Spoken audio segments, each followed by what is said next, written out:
یا ایھا الذین آمنوا لا تقولوا راعنا وقولوا انظرنا واسمعوا وللکافرین عذاب علیم.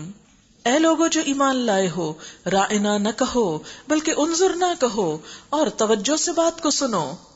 یہ کافر تو عذاب علیم کے مستحق ہیں.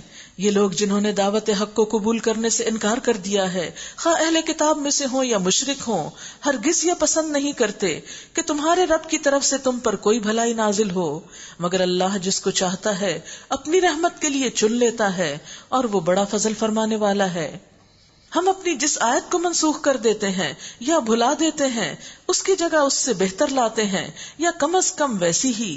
کیا تم نہیں جانتے کہ اللہ ہر چیز پر قدرت رکھتا ہے؟ کیا تمہیں خبر نہیں کہ زمین اور آسمانوں کی فرما روائی اللہ ہی کے لیے ہے، اور اس کے سوا کوئی تمہاری خبر گیری کرنے والا اور تمہاری مدد کرنے والا نہیں. وما لکم من دون اللہ من ولی ولا نصیر.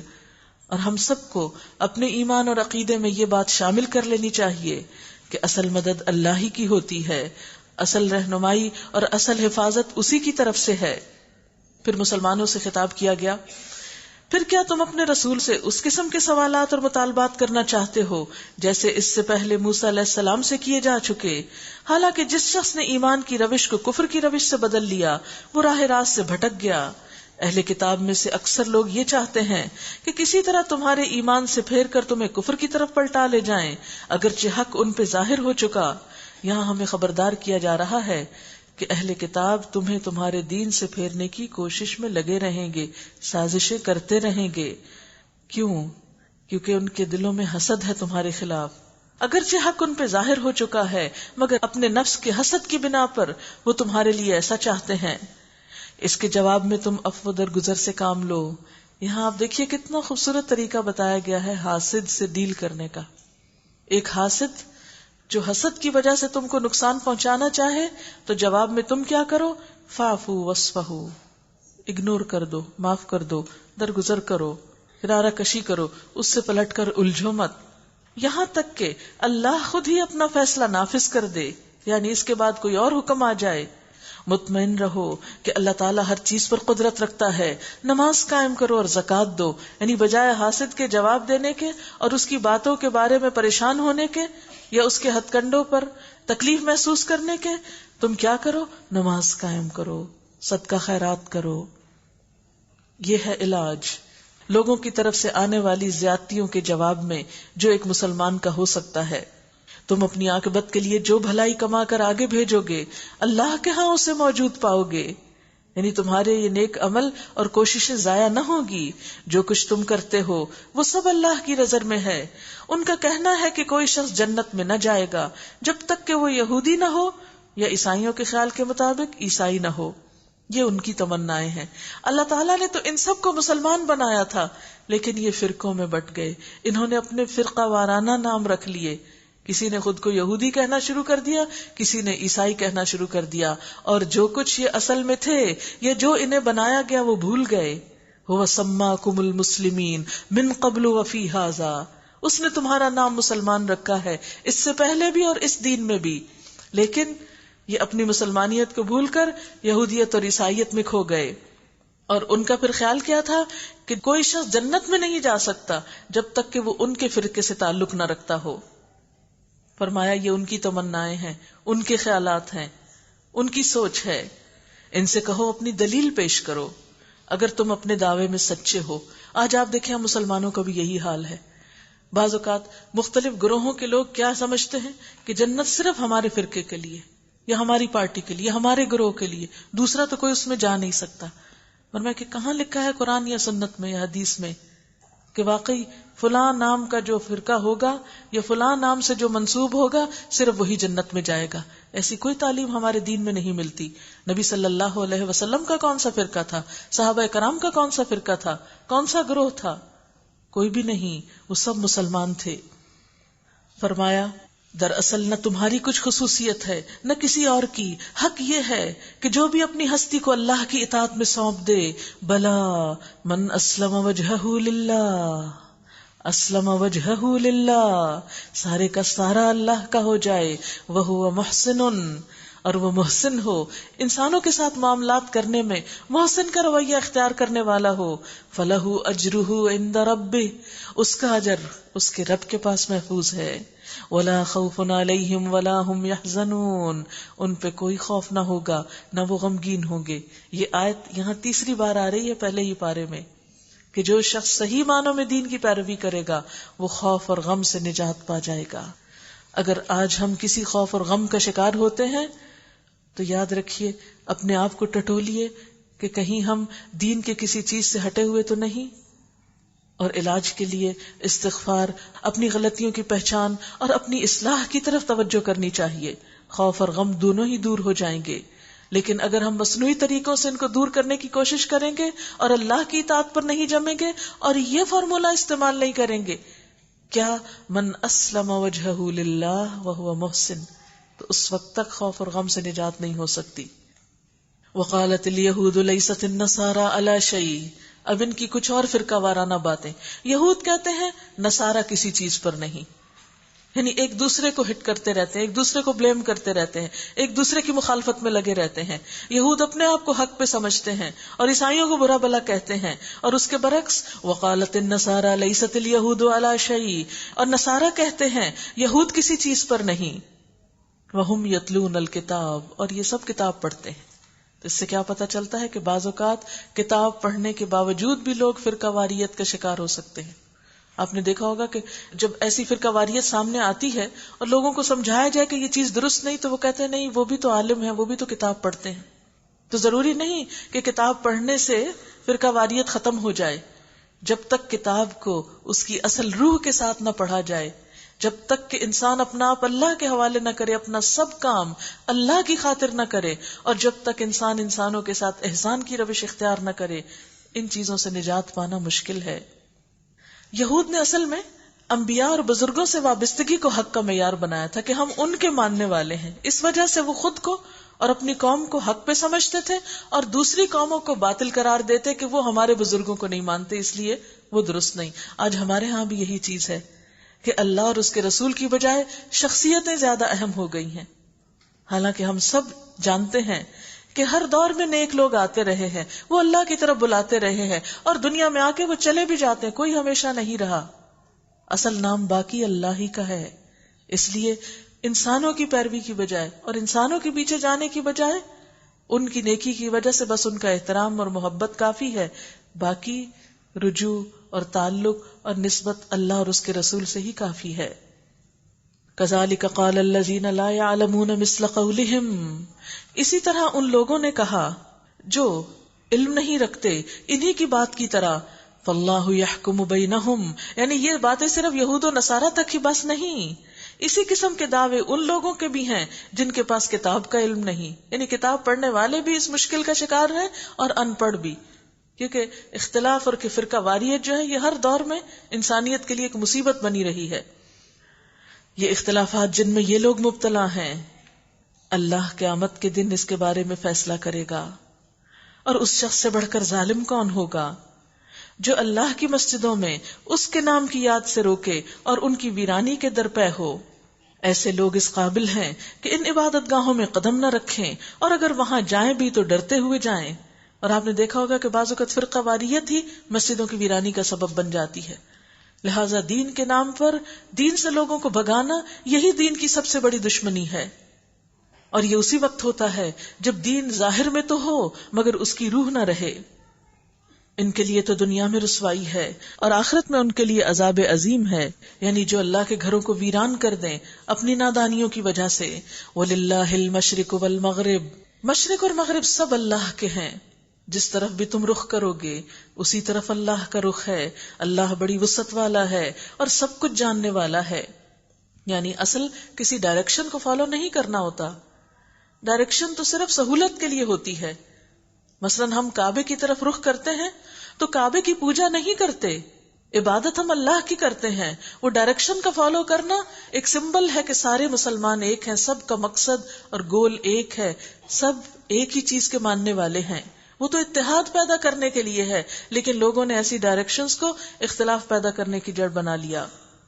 ان کا قول ہے کہ اللہ نے کسی کو بیٹا بنایا. اللہ پاک ہے ان باتوں سے. اصل حقیقت یہ ہے کہ زمین اور آسمانوں کی تمام موجودات اس کی ملکیت ہیں، سب کے سب اس کے مطیع فرمان ہیں. وہ آسمانوں اور زمین کا موجد ہے، جس بات کا وہ فیصلہ کرتا ہے اس کے لیے بس یہ حکم دیتا ہے کہ ہو جا، اور وہ ہو جاتی ہے. وقال الذین لا يعلمون، اور علم نہ رکھنے والے کہتے ہیں لولا یکلمنا اللہ، یہ نادان کہتے ہیں اللہ ہم سے باتیں کیوں نہیں کرتا. او تأتینا آیا، یا کوئی نشانی ہمارے پاس کیوں نہیں آتی، یعنی پیغمبروں کے پاس یہ سب کچھ کیوں آتا ہے. ایسی ہی باتیں ان سے پہلے لوگ بھی کیا کرتے تھے. ان سب اگلے پچھلوں کی ذہنیتیں ایک جیسی ہیں. یعنی بعض لوگ حق کو نہ ماننے کا بہانہ کیا تلاش کرتے ہیں کہ یہ ہمارے پاس نہیں آیا. تو فرمایا اس سے کیا فرق پڑتا ہے، اصل بات تو یہ ہے کہ حق کو حق کے طور پر پہچانا جائے، نہ کہ اس لیے کہ وہ ہمارے پاس ہو یا ہمارے ہاتھ میں ہو. یقین لانے والوں کے لیے تو ہم نشانیاں صاف صاف نمایاں کر چکے ہیں، اور اس سے بڑھ کے نشانی کیا ہوگی کہ انا ارسلناک بالحق بشیرا ونذیرا ولا تسأل عن اصحاب الجحیم، کہ ہم نے تم کو علم حق کے ساتھ خوشخبری دینے والا اور ڈرانے والا بنا کر بھیجا. اب جو لوگ جہنم سے رشتہ جوڑ چکے ہیں ان کی طرف سے تم ذمہ دار اور جواب دہ نہیں ہو. وَلَن تَرْضَىٰ عَنْكَ الْيَهُودُ وَلَا النَّصَارَىٰ حَتَّىٰ تَتَّبِعَ مِلَّتَهُمْ، یہودی اور عیسائی تم سے ہرگز راضی نہ ہوں گے جب تک کہ تم ان کے طریقے پہ نہ چلنے لگو. اور آج آپ دیکھیں کہ کھل کر یہ باتیں کہی جانے لگی ہیں کہ یورپ میں بسنے والے مسلمان یورپین اور ویسٹرن سویلائزیشن کو اختیار کر لیں، وہاں کی ویلیوں کو امپورٹنس دیں. اب بہت سے ملکوں کی امیگریشن کے لیے یہ شرط قرار دی گئی ہے کہ وہاں کی زبان آتی ہو اور وہاں کے کلچر کو اڈاپٹ کرنے کی صلاحیت پائی جاتی ہو. اور مسلمان ہیں کہ دنیا کے خاطر سب کچھ کرنے کو تیار ہیں. صاف کہہ دو کہ راستہ بس وہی ہے جو اللہ نے بتایا ہے، ورنہ اگر اس علم کے بعد جو تمہارے پاس آ چکا ہے تم نے ان کی خواہشات کی پیروی کی تو اللہ کی پکڑ سے بچانے والا کوئی دوست اور مددگار تمہارے لیے نہیں. جن لوگوں کو ہم نے کتاب دی ہے الذین آتیناہم الکتاب یتلونہ حق تلاوتہ، وہ اسے اس طرح پڑھتے ہیں جیسا کہ پڑھنے کا حق ہے، وہ اس پر سچے دل سے ایمان لاتے ہیں. اولئک یؤمنون بہ ومن یکفر بہ فاولئک ھم الخاسرون، اور جو اس کے ساتھ کفر کا رویہ اختیار کریں وہی دراصل نقصان میں مبتلا ہوں گے. کتاب پر ایمان کس بات کا تقاضا کرتا ہے کہ اس کا حق ادا کیا جائے. حق ادا کرنے میں کیا کچھ آتا ہے؟ نمبر 1، خوب توجہ اور غور سے پڑھا جائے. اور کس طرح کہ جنت کا ذکر آئے تو جنت کا سوال کیا جائے، جہنم کا ذکر آئے تو اس سے پناہ مانگی جائے، حلال کو حلال اور حرام کو حرام سمجھا جائے. اس میں تحریف نہ کی جائے، اس میں جو کچھ تحریر ہے اسے دوسروں تک پورا پورا پہنچا دیا جائے، کوئی بات اس کی چھپائی نہ جائے، اس کی محکم باتوں پر عمل کیا جائے، متشابہات سے بچا جائے، جو بات سمجھ میں نہ آئے اس کے بارے میں سوال کیا جائے اور اس کی ایک ایک بات کا اتباع کیا جائے. لیکن آج ہم مسلمان جب سمجھتے ہی نہیں تو اتباع کیسے کریں گے، حق کیسے ادا ہوگا، پھر اس پر ایمان کا دعویٰ کیسا دعویٰ ہے. اب دیکھیے کہ 10 رکوعات تک مسلسل بنی اسرائیل کو سمجھایا گیا، ان سے خطاب کیا گیا اور آخر میں پھر خلاصہ کیا گیا. ایک بار پھر ان کو پکار کر سمجھایا گیا، یا بنی اسرائیل، اے بنی اسرائیل یاد کرو میری وہ نعمت جس سے میں نے تمہیں نوازا تھا، اور یہ کہ میں نے تمہیں دنیا کی تمام قوموں پہ فضیلت دی تھی.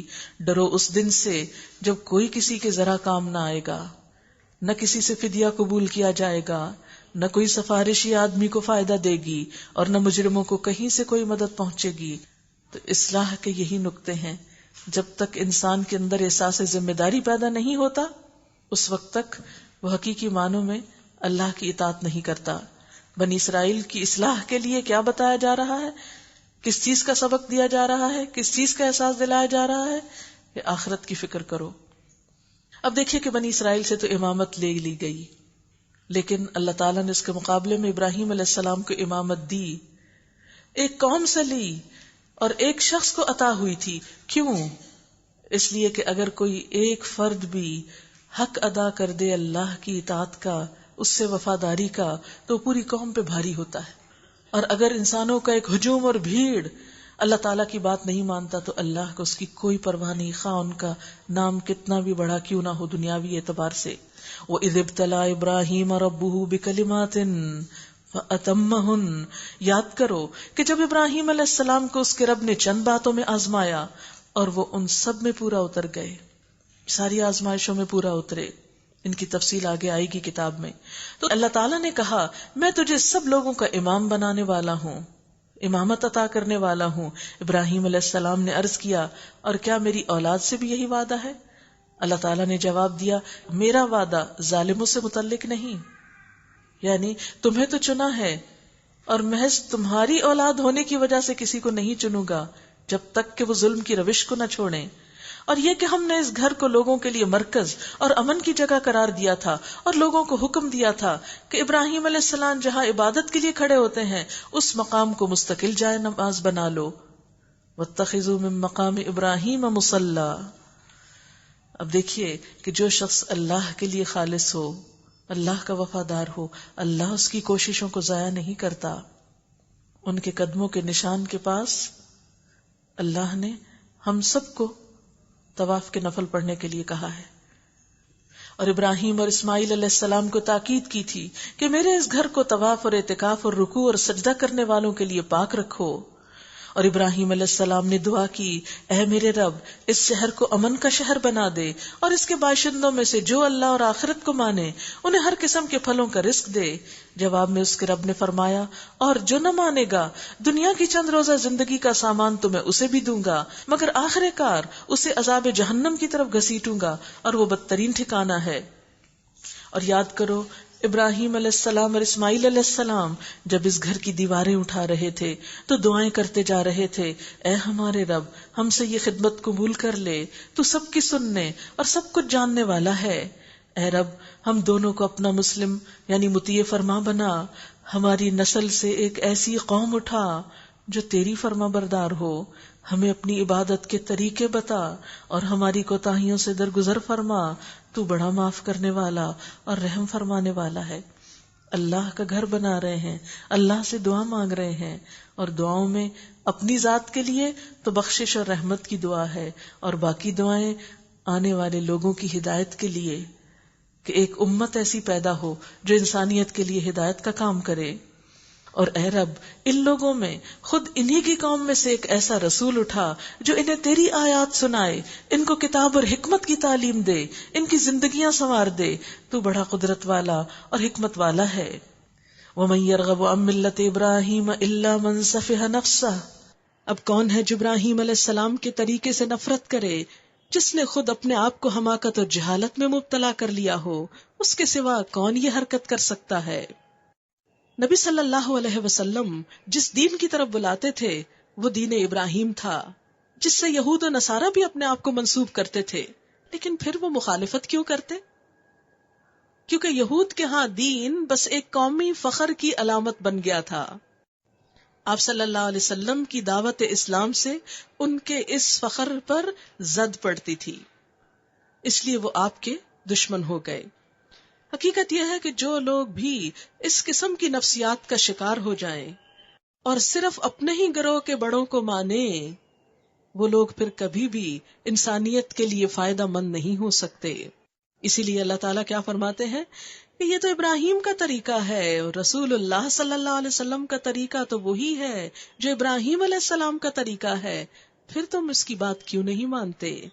اگر تم اس سے منہ موڑ رہے ہو تو منہ وہی موڑے گا جو دراصل اپنے آپ کو حماقت اور جہالت میں مبتلا کر لے. اس کے سوا یہ حرکت اور کون کر سکتا ہے؟ ابراہیم تو وہ شخص ہے جس کو ہم نے دنیا میں اپنے کام کے لیے چن لیا. وہ کیوں چنے گئے؟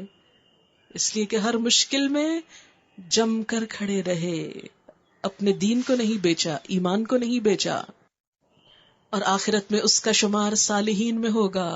اذ قال له ربه اسلم قال اسلمت لرب العالمین. یہ ہے ابراہیم علیہ السلام کی بات کہ جب اس کے رب نے اس سے کہا مسلم ہو جا، اپنے آپ کو میرے حوالے کر دے، تو اس نے کہا میں نے اپنا آپ کائنات کے مالک کے حوالے کر دیا. اسی طریقے پر چلنے کی ہدایت اس نے اپنی اولاد کو کی تھی کہ صرف اللہ کے بن جانا، اور اسی کی وصیت یعقوب علیہ السلام اپنی اولاد کو کر گئے اس نے کہا تھا کہ میرے بچوں، اللہ نے تمہارے لیے یہی دین پسند کیا ہے. تو گویا دین کیا ہے؟ اسلام. اور ہم سب کو کیا بننا ہے؟ مسلمان. اور مسلم کون ہوتا ہے؟ جو اپنی خواہشات، اپنی سوچ، اپنے جذبات، اپنا مال، اپنی زندگی، اپنا سب کچھ اپنے رب کے نام کر دے کہ یہ سب کچھ بس وہاں خرچ ہوگا جو میرا رب پسند کرے گا. اللہ والوں نے اپنے بچوں کو کیا وصیت کی کہ دیکھو بچوں، مرتے دم تک مسلم ہی رہنا. پھر کیا تم اس وقت موجود تھے جب یعقوب علیہ السلام اس دنیا سے رخصت ہو رہے تھے؟ اس نے مرتے وقت اپنے بیٹوں سے پوچھا، بچوں میرے بعد تم کس کی بندگی کرو گے؟ ان سب نے جواب دیا، ہم اسی ایک خدا کی بندگی کریں گے جسے آپ نے اور آپ کے بزرگوں ابراہیم علیہ السلام، اسماعیل علیہ السلام اور اسحاق علیہ السلام نے خدا مانا ہے، اور ہم اسی کے مسلمان ہیں. یہ کچھ لوگ تھے جو گزر گئے، جو کچھ انہوں نے کمایا وہ ان کے لیے، جو کچھ تم کماؤ گے وہ تمہارے لیے. تم سے یہ نہ پوچھا جائے گا کہ وہ کیا کرتے تھے. اس سے ہم سب کو یہ سبق ملتا ہے کہ ہم گزشتہ لوگوں کے اعمال کو نہ پرکھیں، ان میں بحثیں نہ کریں، ان کو اختلافات کا ذریعہ نہ بنائیں، بلکہ اپنے عمل کی فکر کریں. یہودی کہتے ہیں یہودی ہو تو سیدھا رستہ پاؤ گے، عیسائی کہتے ہیں عیسائی ہو تو ہدایت ملے گی. ان سے کہو نہیں. کیوں؟ اس لیے کہ ہدایت کسی خاص گروہ کے پاس نہیں. یہودیت اپنے موجودہ نظریات کے مطابق 3 اور 4 صدی قبل مسیح میں آئی، اور عیسائیت حضرت عیسیٰ علیہ السلام کی وفات کے بعد کی پیداوار ہے. لہٰذا وہ دین جو پیغمبروں کے کئی سو سال بعد گھڑ لیے گئے وہ اصل دین تو نہیں ہو سکتے.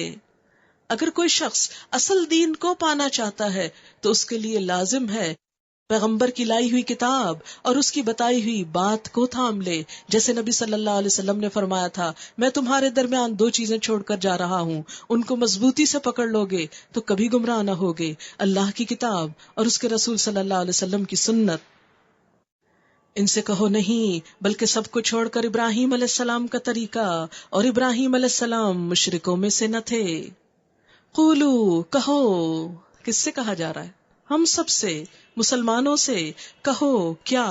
آمنا باللہ، ہم ایمان لائے اللہ پر اور اس ہدایت پر جو ہماری طرف نازل ہوئی اور جو ابراہیم، اسماعیل، اسحاق، یعقوب اور اولاد یعقوب علیہم السلام اجمعین کی طرف نازل ہوئی، اور جو موسیٰ علیہ السلام اور عیسیٰ علیہ السلام اور دوسرے تمام پیغمبروں کو ان کے رب کی طرف سے دی گئی تھی. ہم ان کے درمیان کوئی فرق نہیں کرتے اور ہم اللہ کے مسلم ہیں. پھر اگر وہ اسی طرح ایمان لائیں جس طرح تم ایمان لائے ہو، یعنی صحابہ کرام کی طرح، تو ہدایت پر ہیں. اور اگر اس سے منہ پھیریں تو کھلی بات ہے کہ وہ ہٹ دھڑمی میں پڑ گئے ہیں. لہٰذا اطمینان رکھو کہ ان کے مقابلے میں اللہ تمہاری حمایت کے لیے کافی ہے. وہ سب کچھ سنتا اور جانتا ہے. صبغت اللہ، اللہ کا رنگ، نہ یہودیت کا رنگ نہ عیسائیت کا. کیونکہ عیسائی بننے کے لیے بیپٹائز کرتے ہیں نا، رنگ میں ڈبوتے ہیں بچوں کو. اور اللہ کا رنگ کیا ہوتا ہے کہ بندے کو دیکھتے ہی رب یاد آ جائے کہ یہ اللہ کا بندہ ہے. اور اس کے رنگ سے اچھا اور کس کا رنگ ہوگا؟ اور ہم اسی کی بندگی کرنے والے لوگ ہیں. اے نبی صلی اللہ علیہ وسلم، ان سے کہو کیا تم اللہ کے بارے میں ہم سے جھگڑتے ہو؟ حالانکہ وہی ہمارا رب بھی ہے اور تمہارا رب بھی. ہمارے اعمال ہمارے لیے، تمہارے اعمال تمہارے لیے، اور ہم اللہ ہی کے لیے اپنی بندگی کو خالص کر چکے ہیں. یا پھر کیا تمہارا کہنا یہ ہے کہ ابراہیم علیہ السلام، اسماعیل علیہ السلام، اسحاق علیہ السلام، یعقوب علیہ السلام اور اولاد یعقوب علیہ السلام سب کے سب یہودی تھے یا نصرانی تھے؟ کہو تم زیادہ جانتے ہو یا اللہ؟ لہٰذا اس شخص سے بڑا ظالم اور کون ہوگا جس کے ذمے اللہ کی طرف سے ایک گواہی ہو اور وہ اسے چھپائے. تمہاری حرکات سے اللہ غافل نہیں. تلک امۃ قد خلت لہا ما کسبت ولکم ما کسبتم ولا تسألون عما كانوا يعملون. وہ کچھ لوگ تھے جو گزر چکے، ان کی کمائی ان کے لیے تھی، تمہاری کمائی تمہارے لیے. تم سے ان کے اعمال کے متعلق سوال نہ ہوگا. لہٰذا ہر ایک کو اپنے عمل کی فکر کرنا ہے. وآخر دعوانا ان الحمد للہ رب العالمین. سبحانک اللہم وبحمدک نشہد ان لا الہ الا انت نستغفرک ونتوب الیک. والسلام علیکم ورحمۃ اللہ وبرکاتہ.